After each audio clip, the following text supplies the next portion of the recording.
Well, that wasn't very nice of me, leaving you hanging. But you see, my intention is to keep these videos short and sweet, so I have to cut them off at some point. If you're new here, my name is Paul, and I am a Dutch voiceover artist living life in beautiful Vermont. I've been in business for over 40 years, and many colleagues know me as the sometimes obnoxious author of the Nethervoice blog.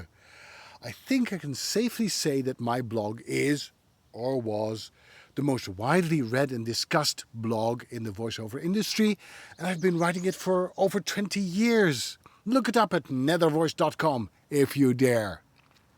Anyway, I've been behind the mic since I was 17, starting off making youth radio programs for Dutch public radio.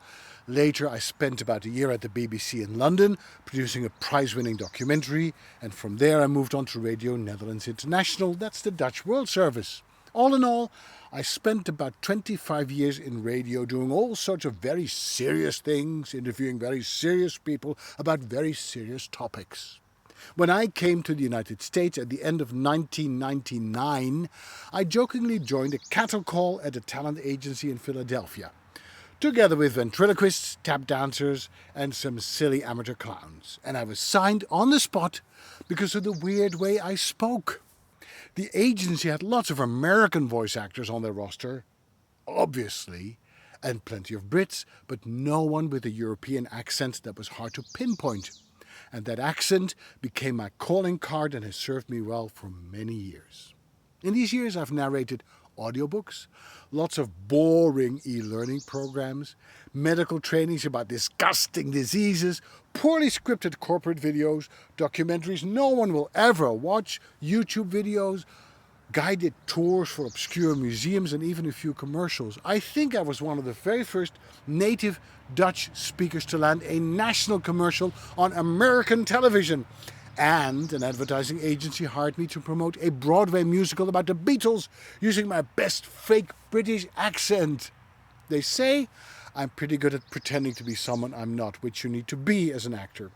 And for many years, I loved what I was doing for a living. I was my own boss, I set my own hours, and I set my own rates. And since my studio was in my basement of my home, I had the best commute ever. I promise not to bore you with all the details of my long career, but trust me, there were as many downs as there were ups. If I'm honest, there were more setbacks than successes. But who wants to expose their failures on social media? Social media is the place where we're all professed to be happy, rich, and successful, right? Here's another promise I'll make to you. Throughout this series, I vow to be real and give you my unvarnished, unfiltered truth about the voiceover industry based on my personal experience. Let me stress, my personal experience, my subjective reality, and my truth, which is likely to be very different from yours. As in anything in life, it's all about perception. To be clear, I'm not making this video series to convince you of anything. I'm just here to share, and I really don't care if you agree or disagree with me. If you feel motivated to leave a comment or a question, all I ask of you is to mind your manners and please be polite and respectful.